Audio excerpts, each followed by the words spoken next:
사도 바울은 2차 전도 여행 중에 아시아 선교를 계획했었습니다. 하나님께서 환상을 통하여 마게도냐, 지금의 유럽 지역으로 방향을 바꾸셨습니다. 환상을 통하여 하나님께서 바꿔주셨고, 또 의사 누가를 붙여주심으로 응급처치를 시켜주심으로 사도 바울의 선교 여정을 인도하셨고요. 또 순풍을 통하여 마게도냐 지역으로 빨리 갈 수 있도록 하나님께서 도와주셨습니다. 사도 바울의 계획은 아니었습니다. 하나님께서 계획하신 것이죠. 또 사도 바울은 자원한 것이 아닙니다. 하나님께 이끌림 받아서 하나님이 강압적으로 사도 바울을 마게도냐, 지금의 유럽 지역으로 인도하신 것입니다. 사도 바울이 마게도냐 지역에 도착했을 때 제일 첫 번째 만난 성은 빌립보 성이었습니다. 잘 아시죠? 귀신 들려 점쳤던 여종아이 하나를 이 사도 바울이 고쳐주었습니다. 주인의 원성을 사서 죽도록 맞았죠. 그리고 옥에 갇혔습니다. 하나님의 기적적인 섭리와 도우심으로 사도 바울이 그 감옥에서 도망쳐 나올 수 있었습니다. 그래서 도착한 곳이 바로 데살로니가였습니다. 이 데살로니가에서도 사도 바울은 핍박을 받아서 도망갈 수밖에 없었습니다. 왜냐하면 깡패들을 동원해서 유대인들이 사도 바울을 핍박했기 때문입니다. 사도 바울의 여정은 쉬운 여정이 없었어요. 이 데살로니가에서 도망한 사도 바울은 베레아에 도착하게 됩니다. 참 감사한 것은 신사적인 유대인 베레아인들을 만나게 되었죠. 그것도 잠시뿐이었습니다. 데살로니가에서 추격 온 그 깡패를 동원했던 유대인들이 다시 베레아 사람들을 선동해서 사도 바울은 또 도망갈 수밖에 없었습니다. 그래서 베레아에서 다시 도망간 곳이 아테네였습니다. 철학의 도시, 지성의 도시, 우상으로 가득 찬 아테네에 도착하게 되었습니다. 사도 바울은 아테네 도시 안에서 철학적으로, 지성적으로 선교를 하려고 접근했습니다. 논쟁을 하기 시작했단 말이죠. 그리고 부활에 대해서는 설교했지만 십자가에 대해서는 설교를 못하는 오류를 범하게 되었습니다. 그래서 어떤 결과가 일어났습니까?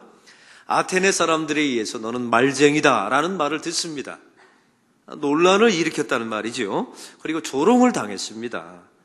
그리고 몇몇이 예수를 믿게 되었지만 결국은 아테네 도시 안에는 교회가 설립되질 않았습니다. 지금까지 성경을 보면 고린도 전후서 이런 것도 나오고 데살로니가 전후서 다 나왔지 않습니까? 에베소서, 빌립보서 다 나왔어요. 그곳에 교회가 세워졌단 말이에요. 그런데 아테네에서는 없습니다. 왜냐하면 교회를 세우는 일에 사도 바울이 실패했기 때문입니다.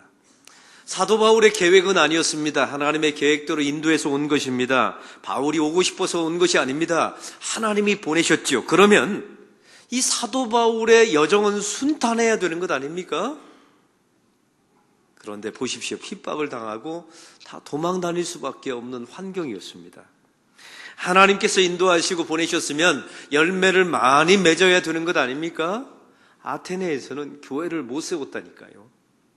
밀려서 사도 바울은 다른 길로 하나님께서 자기 자신이 원했던 길과 다른 방향으로 하나님께서 인도해 가시게 됩니다. 그리고 오늘 성경의 아테네에서 다시 떠나서 고린도로 도착하게 됩니다. 걸어서 4일길 만에 도착하게 된 것이죠. 밀려서 도망가다시피 낙심해서 찾아온 것이 바로 오늘 성경에 나와 있는 고린도 지역이었습니다. 이런 상황이면 하나님께서 이런 말씀 정도 한마디는 하셔야 되지 않습니까? 야, 바울아, 미안하다. 내가 보내놓고 고생시켰으니 참 미안하다. 이 정도 한마디는 하나님께서 하셔야 되는 것 아닙니까? 왜 그곳에 가야 되는지 하나님께서 설명 좀 하셔야 되는 것 아닙니까?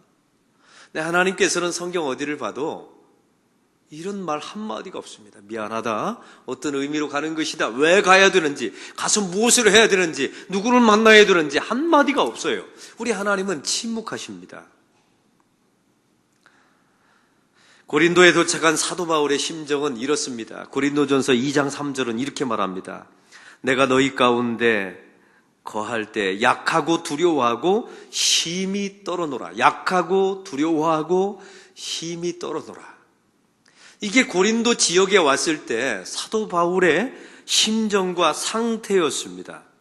사랑하는 성도 여러분, 이 사도 바울은 쉽게 두려워하는 사람이 아니었어요. 두들겨 맞고 죽을 지경이 돼도 떨었던 사람이 아니었단 말이죠. 그런데 고린도 지역에 왔을 때는 약하답니다. 떨었답니다. 두려워했답니다. 왜요? 여기는 몇 가지 이유가 있었어요. 지금까지 걸어왔던 선교의 여정, 인생의 여정이 너무 고달팠던 겁니다. 좀 일어설만 하면 넘어지고, 또 문제가 풀릴 것 같으면 또 생기고,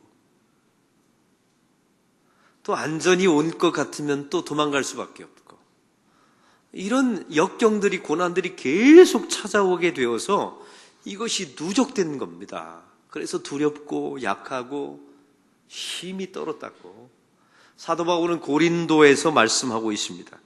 또 아테네에서 교회를 설립하는데 실패했네요. 이게 얼마나 주눅드는 상황입니까? 사도 바울이 가는 곳곳마다 교회가 세워지고 많은 성도들이 예수를 믿었어요. 그런데 이 아테네에서만은 교회가 설립되지 않았습니다. 그리고 거대한 상업도시인 고린도에 찾아왔습니다. 그런데 재정적인 어려움을 맞게 되었어요. 살 곳도 없고 잘 곳도 없고 먹을 것도 없는 상황 속에 사도 바울이 부딪히게 됩니다. 또다시 어려움을 다시 만나게 된 거예요. 그래서 약하고 두렵고 힘이 떨었다라고 말할 수밖에 없었던 것이죠. 그러면 이때쯤 되면 하나님께서 한마디 하셔야 되는 것 아닙니까? 야, 미안하다. 내가 보내놓고 준비가 미흡하다. 이런 말씀이 없습니다. 하나님은 항상 침묵하시죠. 내가 너를 고린도에 보낸 목적은 이러하다. 너는 기다려라. 어떤 사람을 만나게 될 것이다. 내가 모든 것을 계획해놨으니 너는 안심하라. 이런 말 한마디가 없습니다. 우리 하나님은 그냥 침묵하십니다. 나중에서야, 시간이 많이 지나고 나서야 왜 이곳에 왔는지 사도 바울이 그제서야 알게 되죠. 하나님께서 나를 뭐 하라고 이곳에 보내셨는지, 내가 이곳에서 누구를 만나야 되는지, 하나님의 경륜과 섭리가 어디 있는지 나중에 시간이 많이 지나고 나서야 사도 바울이 알게 되는 것입니다. 이 사도 바울이 도착했던 고린도는 어떤 도시였습니까? 아테네가 역사의 도시라면 이 고린도는 상업의 도시, 번영의 도시였습니다. 아테네에 그 당시 1만 명의 인구가 살았다면 이 고린도는 37만 명이 살았다 합니다. 37배 정도 크기의 도시가 고린도였었어요. BC 40년경에 율리우스 가이사가 재건한 도시였습니다. 지중해 중심이었으며 자수성가한 사람들이 모여 사는 신흥 부자 도시였습니다. 고린도를 거쳐서만 이탈리아로 갈 수 있었어요. 그래서 통행세를 받아서 부자가 될 수밖에 없는 거점 도시가 바로 고린도였습니다. 이 도시에 가장 큰 건물이 있었는데 아프로디테 신전이 있었습니다. 이 신전은 비너스 신전이었어요. 이 비너스 신전은 어마어마한 규모에다가 1000명의 고용된 여자 사제들이 있었다고 합니다. 근데 이 여자 사제들이 고용되어서 뭘 했는 줄 아십니까? 매춘을 했어요. 자기들이 섬기는 비너스 신에게 예배하러 온 모든 순례객들과 성적인 관계를 맺고 화대를 받았습니다. 보십시오. 이게 고린도의 영적인 현실적인 모습이었습니다. 최악의 도시. 그래서 고린도 사람들이다라고 말하면 이 당시에 이런 의미로 받아들였답니다. 음탕한 사람들, 그리고 성적인 타락에 빠진 사람들, 이런 의미로 고린도 사람이라는 말을 들었다는 겁니다. 최악의 도시에 최악의 과정을 거쳐서 사도 바울이 도착하게 된 것입니다. 사도 바울은 떠밀려 왔습니다. 고난 중에 하나님께서 강압적으로 사도 바울을 몰아가신 곳이 고린도였습니다. 왜 왔는지도 모릅니다. 여기서 뭘 해야 되는지도, 누구를 만나야 되는지도 그는 몰랐습니다. 그리고 하나님께서도 침묵하셨습니다. 성도들의 인생도 마찬가지 아닙니까? 내가 계획한 대로 다 되면 얼마나 좋겠습니까? 내가 마음 먹은 대로 다 이루어지면 얼마나 좋겠어요. 그러면 아마 이 자리 여러분 예배드리러 안 왔을 겁니다. 사업하러 가죠. 내 원대로 안 되니까 하나님을 의지하려고 오셨겠지요. 내 마음대로 안 되는 일이 세상에 많으니까 하나님께 기도하려고 왔겠지요. 사도 바울도 마찬가지입니다. 떠밀려서 살아왔습니다. 쫓기듯이 온 것입니다. 성도들도 마찬가지예요. 왜 왔는지, 이 가정에 내가 왜 시집 왔는지, 우리 안락교회 하나님께서 왜 보내셨는지, 이 직장에 하나님께서 나를 왜 보내셨는지 모르는 경우가 너무 많아요. 그런데 시간이 많이 지나면 알게 됩니다. 그래서 성도는 인생을 살아볼 만해요.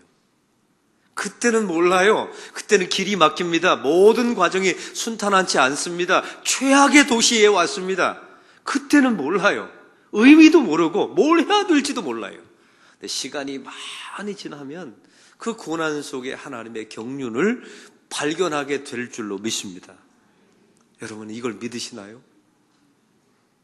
저는 믿습니다. 사도 바울은 고린도에서 도착해서 1년 6개월을 보내게 됩니다. 이 사도 바울의 1차, 2차, 3차 전도 여행 중에 가장 오래 머문 도시가 고린도였었습니다. 그런데 이때 만난 사람이 있었죠. 여기서부터 이제 왜 보냈는지, 여기서 뭘 해야 되는지 하나님의 신비가 풀립니다. 2절에 보니까 아굴라와 브리스길라 부부를 만나게 됩니다. 오늘 성경에 나와 있는 아굴라가 누구입니까? 본토 출신 유대인이었습니다.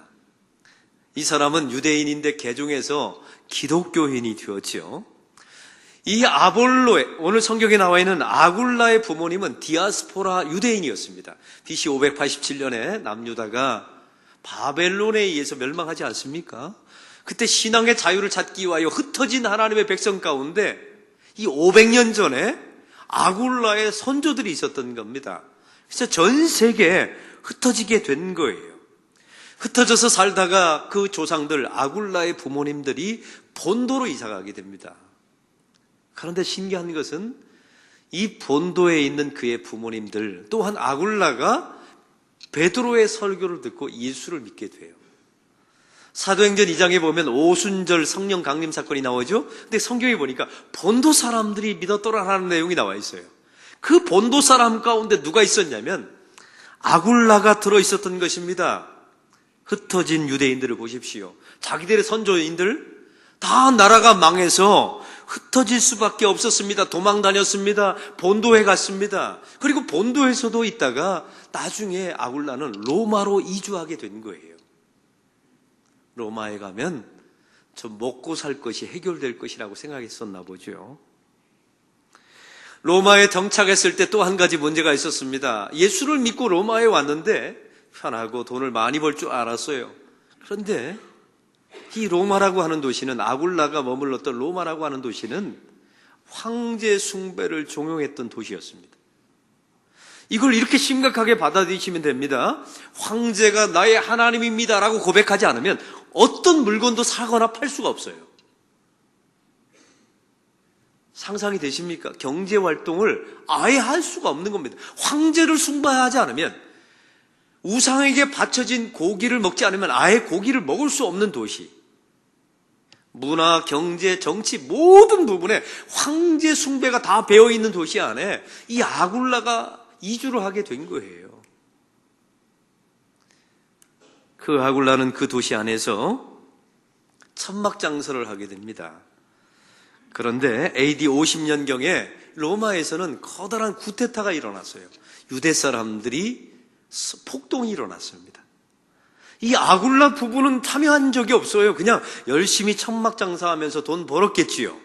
그 안에서 열심히 예수님을 믿으면서 살아왔겠지요. 그런데 어느 날 자기인 동족들, 그 로마 도시 안에 2만 명 정도의 유대인들이 있었다고 하네요. 근데 그들이 폭동이 일어나서 로마 황제가 모든 유대인들을 로마에서 추방해버린 겁니다. 추방은 그냥 이루어지는 게 아니에요. 가지고 있었던 모든 재산을 다 빼앗기거나 내려놓고 가야 되는 겁니다. 그냥 빈 털터리로 나가야 되는 거예요. 이 아굴라 부부는 로마까지 왔습니다. 왜 왔는지는 몰라요. 그리고 돈을 열심히 벌었겠지요. 비록 천한 직업이었지만 열심히 벌어서 예수를 믿으면서 소소하게 살아가고 있었어요. 그런데 자기는 폭동에 참여하지도 않았는데 그 나라의 정세 가운데 휘말려서 자기의 모든 재산을 다 잃어버린 겁니다. 그리고 로마를 떠나서 고린도로 이주하게 된 것입니다. 이 고린도에 온 것은 살기 위해서 이민 오게 된 것입니다. 등 떠밀려서 이민 오게 되었죠. 여러분, 이 아굴라가 고린도까지 오면서 하나님께 이런 기도하지 않았을까요? 하나님, 억울합니다. 제가 예수님을 믿어드렸지 않습니까? 그러면 내 인생의 문제가 잘 풀려야 되는데 왜 나는 로마에서 나는 별로 죄진 것도 없어 보이는데 나는 정말 예수님을 잘 믿고 소소하게 내 직업을 가지고 성실하게 살아왔는데 내 동족들이 폭동을 일으켰다는 이유로 왜 내 재산을 다 잃어버려야 합니까? 그리고 내 왜 삶의 거주지를 버리고 고린도로 내가 떠나와야 합니까? 이렇게 원망하면서 하나님께 물어보지 않았을까요? 하나님은 침묵하셨습니다. 아무 말도 하지 않으셨습니다. 또한 이 아굴라 부부의 직업을 보십시오. 천막을 만드는 것이었습니다. 왜냐하면 이 로마 시대 때는요, 원형 경기장에서 수많은 경기들이 있었어요. 스포츠 경기가 있었죠. 그리고 잔치들이 많았어요. 그러다 보니까 천막을 치고 할 수밖에 없었고요. 그 천막을 만드는 직업이 돈벌이가 되었습니다. 그런데 여기에 문제가 있어요. 이 천막은 이 당시에 지금으로 말하는 재료들이 없으니까 다 가죽으로 만든 겁니다. 가죽으로 만들려면 죽은 동물의 시체를 다루어야 돼요. 이건 유대인들에게 하나님께서 금하신 일이었습니다. 죽은 동물에 손을 대지 말라고 하나님께서 율법에 말씀하셨지 않습니까? 오늘 성경에 나와 있는 아굴라는 궁여지책으로 먹고 살기 위해서 가장 그 당시에 천한 직업을 선택하게 된 거예요. 그러면서 자기의 인생을 연명하면서 돈을 벌었지요. 내가 왜 이런 천박한 직업을 가져야 되는지 그는 몰랐습니다. 아굴라 브리스릴라 부부는 왜 하나님께서 이곳까지 인도하셨는지, 왜 자기들의 조상이 나라 없이 저렇게 빼앗겨서 빙빙 돌아서 본도와 로마를 거쳐서 고린도까지 와야만 되는지 몰랐다니까요. 이해할 수도 없었고, 그리고 내가 왜 예수를 믿는 사람인데 이렇게 천박한 직업을 가지고 일생을 살아야 되는지도 그는 이유를 몰랐습니다. 하나님께서 대답을 안 해주셨으니까. 그런데 그 고난 속에 하나님의 경륜이 하나하나 밝혀집니다. 오늘 고린도에 보면 고린도에서 사도 바울과 이 아굴라 부부가 만나게 됩니다. 사도 바울은요, 똑같은 인생 아닙니까? 왜 빌립보에서 도망가서 데살로니가에서 베레아에서 아테네에서 고린도까지 왜 왔는지 그냥 핍박과 고난 속에서 쫓기듯이 등 떠밀려서 왔어요. 왜 왔는지 몰랐어요.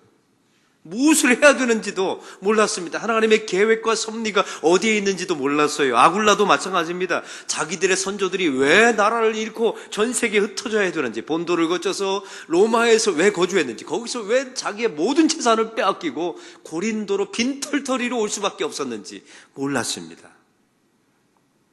그런데 고린도 와보니까 그 이유를 알게 되었어요. 사도 바울과 만나게 되는데 그 만나게 된 계기가 있었습니다. 사도 바울이 고린도에 도착했는데 먹을 것, 잘 것, 입을 것이 없는데요. 굶어 죽게 생겼어요. 여러분, 굶어 죽게 된 상태에서 복음을 전할 수가 없지 않습니까? 그래서 이 사도 바울이 가지고 있었던 또 하나의 직업이 있었네요. 그게 바로 텐트 메이커였어요. 천막을 만드는 사람이었어요. 여러분, 이 장면에서 와 하셔야 되는데 왜냐하면 이 사도 바울의 직업과 아굴라의 직업이 절묘하게 같은 직업이었어요. 사도 바울은 유대인이었습니다. 유대인이었어요.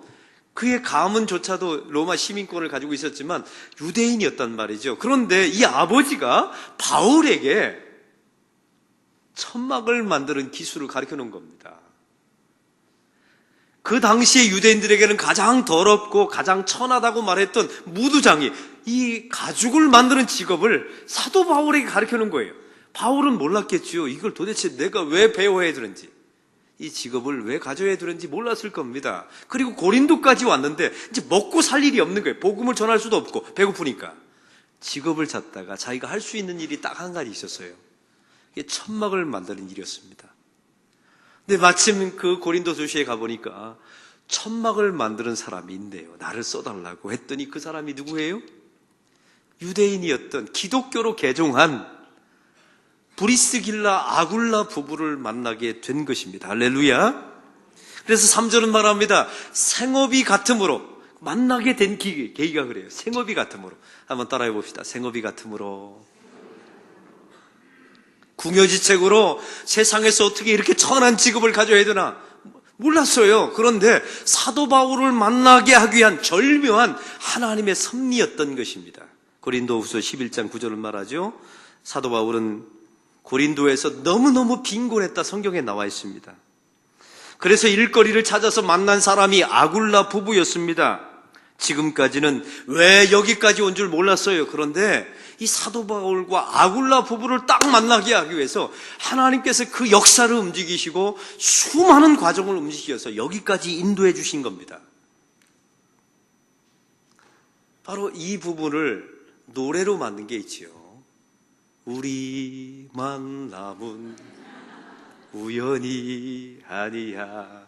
이것은 하나님의 경륜이었어. 우리 한번 다 같이 불러볼까요? 제가 설교 준비하면서 왜 이 노래가 떠올랐는지 몰라요. 이 절묘하게 이 과정을 위해서 만나게 하신 것입니다. 이 바울과 아굴라 부부의 만남은 고난 속에 하나님의 경륜이었습니다. 재정적인 후원자가 되죠. 아굴라가 먹을 것, 입을 것, 잘 것, 예배할 곳을 다 됩니다. 더 놀라운 것은 아굴라 부부의 그 천막을 만드는 작업실이 고린도 교회의 장소가 됩니다. 상점교회, 전 세계 최초의 상점교회. 상점이면서 주일날은 예배드리는 곳이 됩니다. 그리고 아굴라 부부는 에베소 교회를 설립하는 데 결정적인 기여와 재정을 다 대죠. 더 놀라운 것은요, 나중에 사도 바울이 인생 말년에 마지막 부분에 로마로 압송당하면서 순교하게 됩니다. 그런데 그 로마에 누가 먼저 가서 기다리는 줄 아세요? 아굴라 부부가 로마에 먼저 가서 기다렸다가 사도 바울이 압송돼서 올 때 그의 모든 옥바라지를 합니다. 왜 먼저 이 아굴라 부부가 로마로 갔을까요? 익숙하잖아요. 로마에서 몇십 년을 살았지 않습니까? 그제서야 알게 되는 겁니다. 왜 자기 자신이 본도에서 살다가 로마로 흘러들어갔는지를 그제서야 깨닫게 되는 거예요. 사도 바울의 그 마지막 순교의 장면을 자기가 옥발하지 않고 하나님께서 그를 예비시켰다는 사실을 아굴라 부부가 알게 됩니다. 그때는 몰랐어요.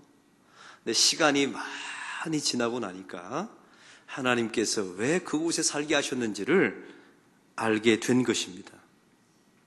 바울의 여정을 보십시오. 빌립보에서 고린도까지 다 도망하며 쫓겨오면서 고난 속에 살아왔습니다. 고난의 연속이었습니다. 그런데 그 속에 하나님의 경륜과 섭리가 숨겨져 있었습니다. 이거 숨겨져 있었던 겁니다. 그 당시는 몰랐다니까요. 아굴라를 보십시오. BC 587년에 자기의 선조들 500년 전에 자기 조상의 나라가 멸망했습니다. 바벨론. 그리고 자기의 선조들이 다 뿔뿔이 흩어졌죠. 얼마나 억울했겠습니까? 나라가 망해서 자기의 조상들이 다 나라 없이 흩어져 버린 거예요. 디아스포라가 된 겁니다. 왜 흩어졌는지도 몰랐어요. 그 바벨론을 누가 멸망시킵니까? 메데라고 하는 나라가 멸망시킵니다. 메데를 누가 멸망시킵니까? 파사 페르시아가 멸망시킵니다. 페르시아를 그리스가 멸망시키고 그리스를 로마가 멸망시켜요. 그 로마가 지배하는 시대에 아굴라가 로마에 들어가 산 것이 우연입니까? 많은 사람들은 대답합니다. 그거야, 목사님.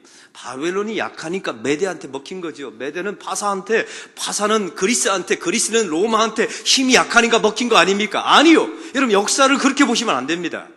이 성경을 자세히 보면요, 아굴라 부부를 사도 바울과 만나게 하시려고 그 제국들을 멸망을 거쳐서 본도에서 로마로, 로마에서 사도 바울의 여정을 고린도로, 또한 아굴라의 인생을 고린도로 인도하신 줄로 믿습니다.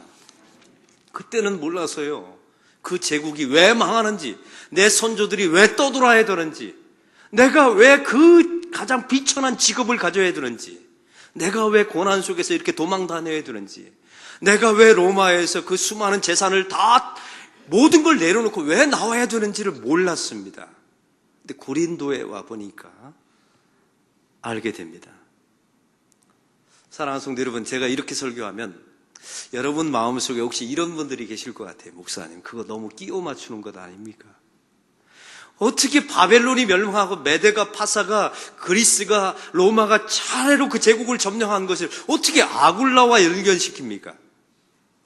여러분, 역사는요, 하나님은요, 그 제국들의 멸망을 통하여, 흥왕성쇠를 통하여 하나님의 사람 한 사람을 세우기 위하여 제국을 움직이시고 제국을 부흥케도 하고 제국을 멸망하기도 하시는 분이 하나님이신 줄로 믿습니다. 이게 바로 신정론이에요. 하나님이 주인이시며 하나님이 통치하신다는 믿음입니다. 제가 증명해 볼까요? 이게 그 제국들의 멸망을 통해서 어떻게 아굴라가 고린도까지 와서 바울과 만나는 것이 하나님의 경륜인지를 제가 증명해 보겠습니다. 이 바울과 아굴라 부부가 만나게 됩니다. 1년 6개월을 고린도에서 머물어요. 왜냐하면 재정적으로 다 지원해 주니까, 먹고 살 것, 예배 드릴 것 다 지원해 주니까 가장 오래 머물죠. 이때 사도 바울은 그 고린도에서 1년 6개월 동안 머물면서 조금 전에 지나왔던 데살로니가 교회를 향하여 편지 2권을 씁니다. 데살로니가 전서와 후서를 써요. 고린도에서 쓴 성경책입니다. 2권을 써요. 나중에 다른 곳에 이주해서 신약 성경 중에서 가장 길게 쓴 편지인 고린도 전후서를 씁니다. 다른 곳으로 또 옮겨서요. 고린도 전후서는 누구를 향해서 쓴 겁니까? 고린도 교회를 향해서 쓴 거예요. 신약 성경 중에 가장 긴 책을, 긴 서신을 바로 고린도 교인들을 향해서 써줍니다. 그리고 나중에 다시 3차 여행을 갔을 때 이 고린도에 와서 또 성경을 써요. 편지를 쓰는데 로마 교인들을 향하여 로마서를 씁니다. 그 위대한 로마서, 기독교의 가장 중심인 교리서를 여기서 씁니다. 보십시오. 이 고린도 지역에 있어서 결국 만들어진 성경이 5권이나 되는 겁니다. 이게 한 지역에서 한 지역을 위하여 쓰여진 성경책이 5권이나 되는 겁니다. 사랑하는 성도 여러분, 이게 우연입니까? 아니요. 바벨론, 메데, 파사, 그리스, 로마 정권은 다 죽었어요. 제국은 다 사라졌습니다. 근데 보시오. 마지막까지 뭐가 살아남았습니까? 성경 5권은 2000년이 지나도 지금 전 세계 가장 많은 사람들이 있는 책 중에 하나가 첫 번째가 성경책 아닙니까? 이제 아시겠죠? 그 제국은 하나님이 일으켰다가 쇠망했다 다 아시지만 그 아굴라 부부를 그 역사 속에서 그의 조상들을 이주시켜요. 본도에서 로마로, 로마에서 고린도로 이주해서 사도 바울과 만나서 그의 재정적인 후원자, 상점교회, 이 모든 후원, 또 옥바라지, 이 모든 과정을 통해서 성경책 5권이 쓰여지게 됩니다. 하나님의 고난 속에 담겨져 있는 섭리인 줄로 믿습니다. 고난당하는 성도들이 있습니다. 이분들이 하나님께 이런 기도하죠. 하나님, 이 고난이 도대체 언제까지입니까? 하나님 대답 안 해주십니다. 그거 알아봤자 별 소용없어요. 12월 25일 날 끝난다 해봤자 여러분 믿음도 안 좋아집니다. 그냥 그때까지 그냥 놀고 있죠. 하나님, 이것은 누구의 죄 때문입니까? 이 질문에도 대답하지 않으십니다. 하나님, 왜 나만 이런 고통을 당합니까? 아니요. 여러분만 당하는 게 아니에요. 인류의 역사에 수많은 예수 믿는 사람들이 다 이런 고난의 과정을 다 겪고 왔습니다. 그리고 성도가 그제서야 하나님 무슨 뜻이 있는 겁니까? 묻지요. 그래도 하나님은 침묵하십니다. 시간이 많이 지난 후에 이 사도 바울과 아굴라가 이제서야 알게 되는 거죠. 그래서 우리 조상들이 바벨론에서 남유다가 멸망해서 우리 조상들이 그래서 흩어졌구나. 본도에 가서 그래서 오순절날 우리 부모님들이 내가 베드로의 설교를 듣고 그래서 예수를 믿었구나. 로마에 가서 내가 왜 무두장이가 되어서 천막장사를 해야 되는지 그제서야 이해하게 되는 겁니다. 왜? 고린도에 와서 같은 직업 때문에 만났거든요. 그리고 에베소 교회를 설립하는데, 고린도 교회를 설립하는데 아굴라 부부가 기여를 합니다. 그리고 5권의 성경책이 사도 바울을 통해서 1년 6개월 동안 머물렀던 그 기간 때문에 만들어지게 됩니다. 이 모든 과정을 거치면서 바울과 아굴라 부부가 분명히 이렇게 말할 겁니다. 하나님, 그때는 이해가 안 됐는데 이제는 왜 그러셨는지 이해가 됩니다.